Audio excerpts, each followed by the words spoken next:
So we'll start as we do by bringing our attention to our meditation posture, keeping our feet flat on the floor and our back straight,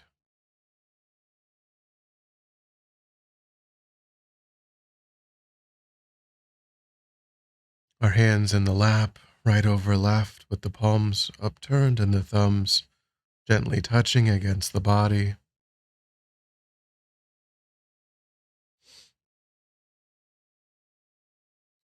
Our eyes are gently closed or slightly open.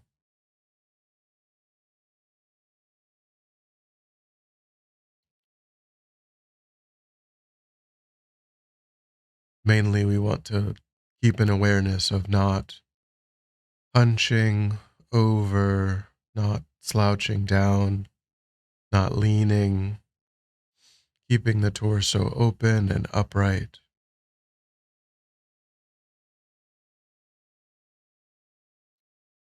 but also allowing the body to just hang on itself, to kind of fall into place.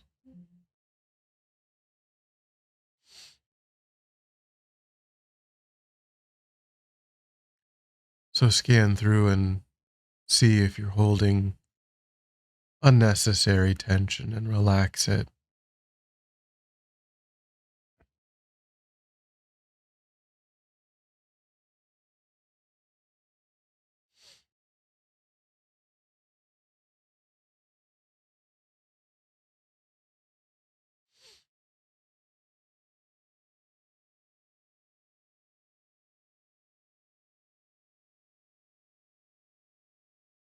And then hold your attention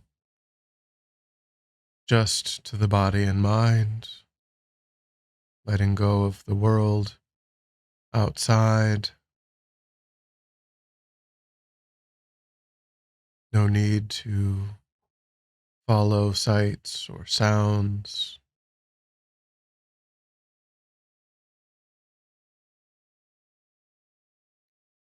And also letting go of thoughts of the past or plans for the future.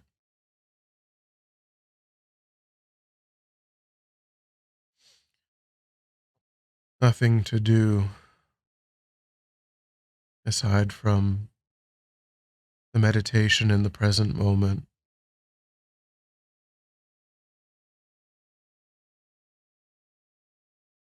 So start using whatever physical sensation you can observe that accompanies both the in breath and the out breath, particularly in the area around the nostrils.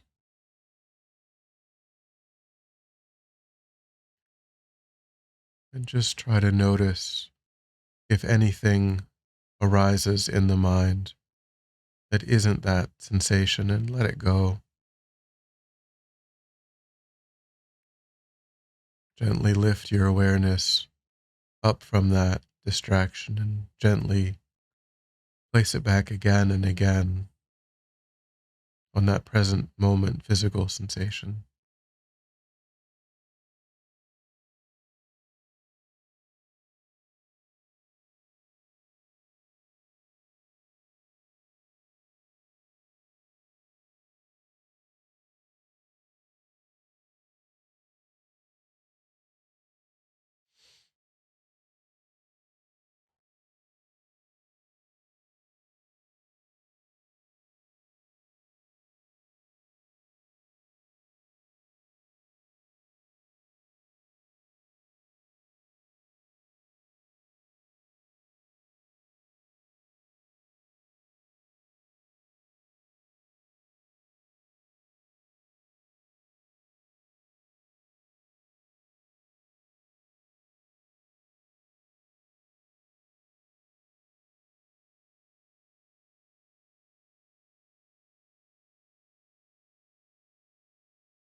Then try to set an altruistic motivation,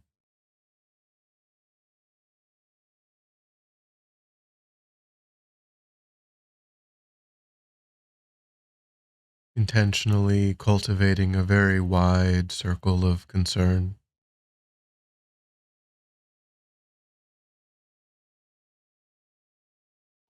and thinking that one's own ability to be of any benefit to others depends entirely on one's own mind.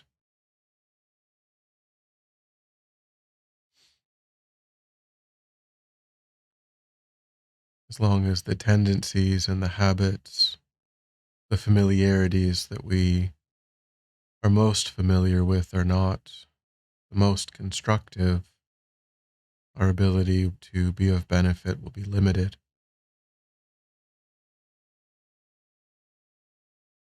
But the more time and effort we can put into developing new, more beneficial, more constructive habits and tendencies, then spontaneously will be of great benefit. And spontaneously we will turn away from harming sentient beings.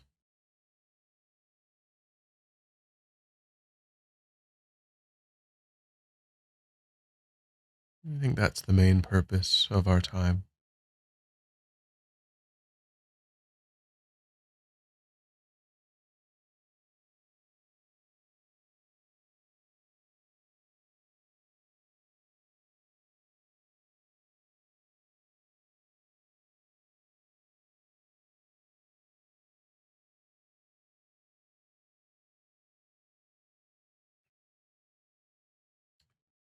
So, the next step in this process of giving rise to the wish to achieve enlightenment, to be able to benefit all sentient beings without exception, the next step is called affectionate love.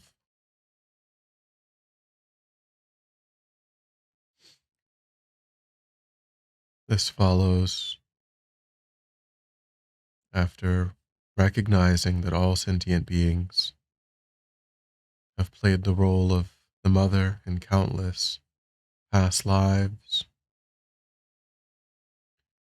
and then thinking in great detail of the varieties and the depths of the kindnesses that have been shown to us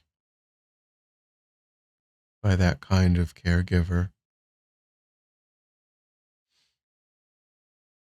and then also generating the wish to repay that kindness.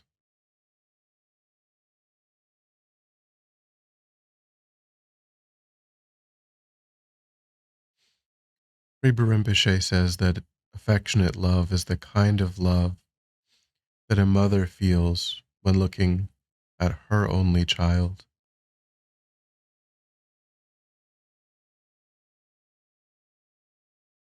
A mother's child appears in a very beautiful way.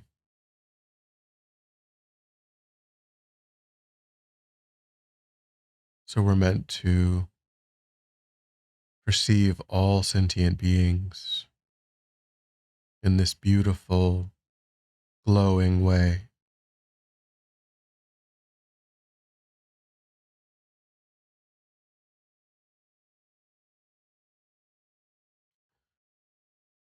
We could observe that in our own lives when we bring to mind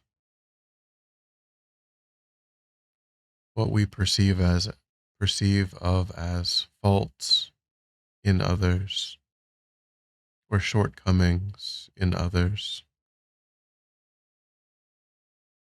then that tends to support the arising of the afflictions in our own mind.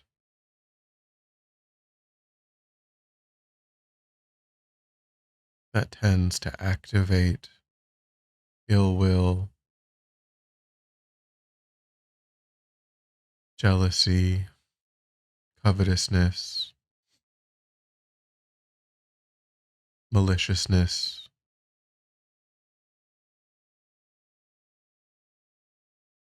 can give rise to stealing, lying, harsh speech. So that way of observing sentient beings has many disadvantages in our own lives. And this is the real antidote.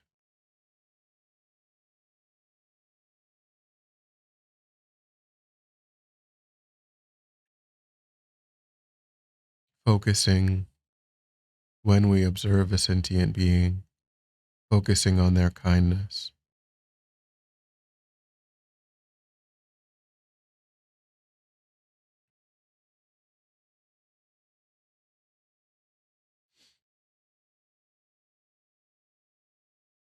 In the same way that if the mother in this life, our mother in this life has passed, even if we see a photograph, we would say, that is my mother.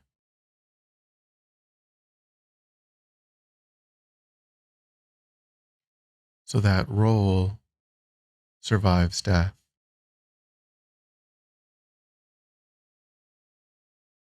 So that role can survive any of the deaths that have happened in the past.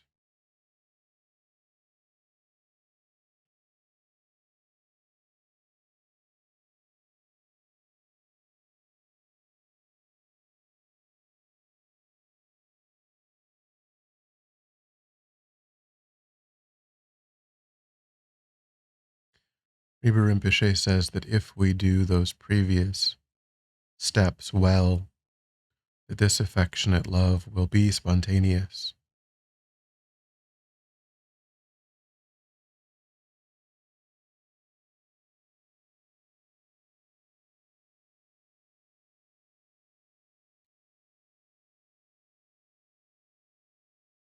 So start by thinking of the mother in this life.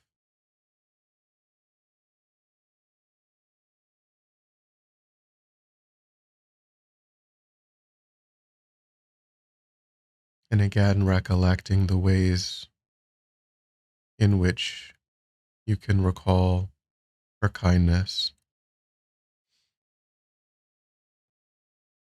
or use whatever caregiver in this life works best for you.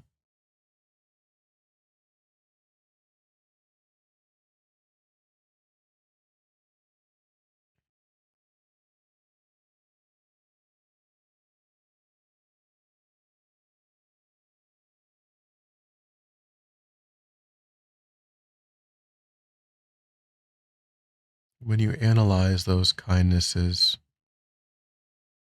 try to allow them to generate this sense of affectionate love, where it is those good qualities that appear to the mind when you observe or think about this person.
Then try to imagine that there's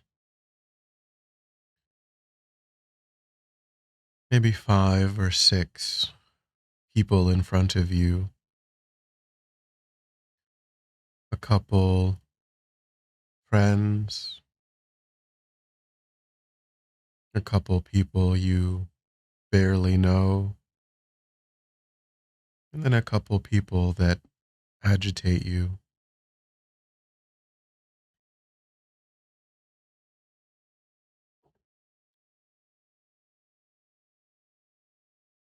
And instead of relating to them through those roles,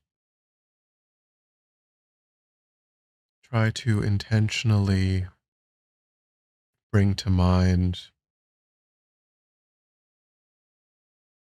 that they, in countless past lives, have all played the role of that kind of caregiver for you. And just allow yourself to move in your mind from one person to another,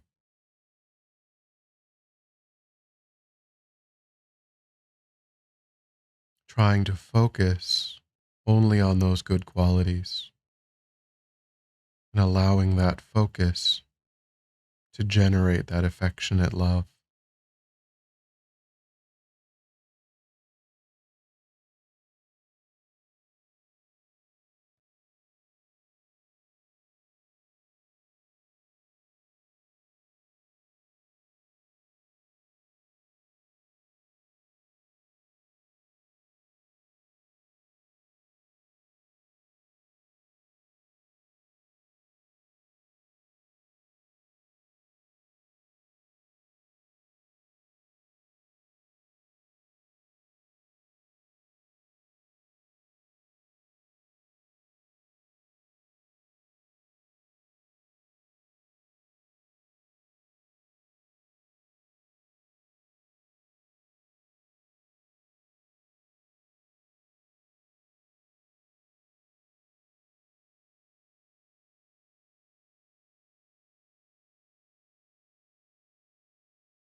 Then try to recognize that these sentient beings deeply wish to be happy and to be free of suffering,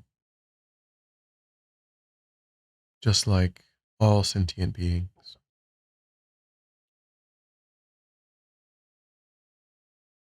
But they don't possess pure, uncontaminated, perfect happiness.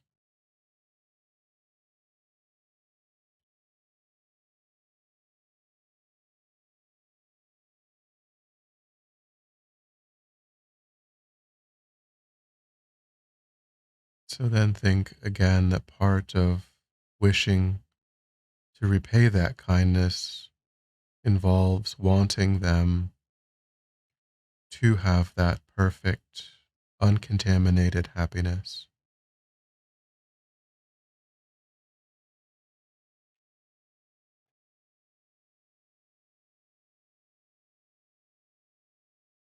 But also, I have to join that with the resolve that I, by myself alone, will provide them with that happiness.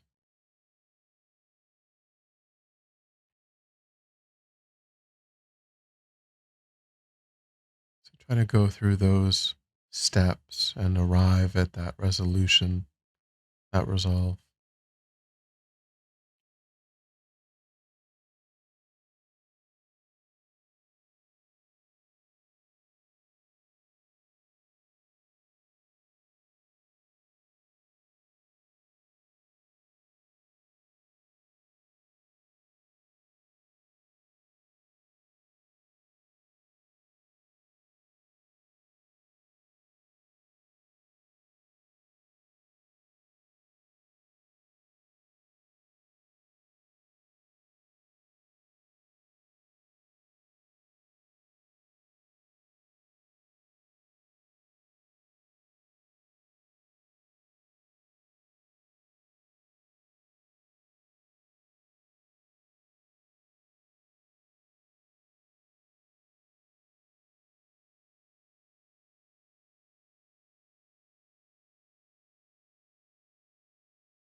And then when you're ready, we'll come back together.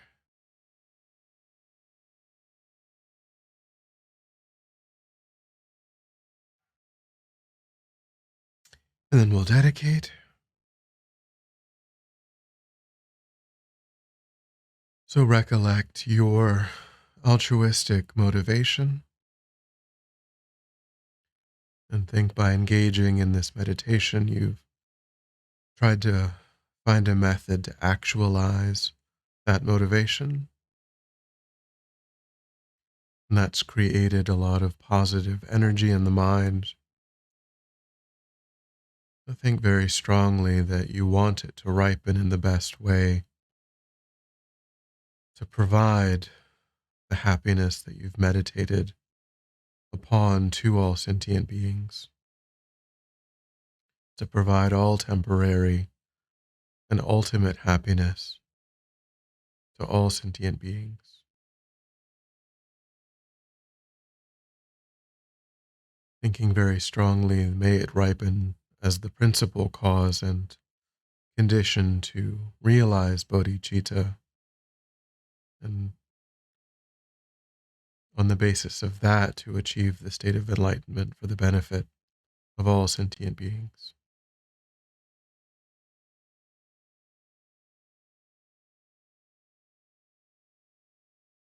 And may any obstacles facing the Guru's long life be completely pacified by having practiced in this way. May the long lives of His Holiness the Dalai Lama, Lamas of Rinpoche, Geshe Sherab, Venerable Rabina, all spiritual guides, all the great masters of the world,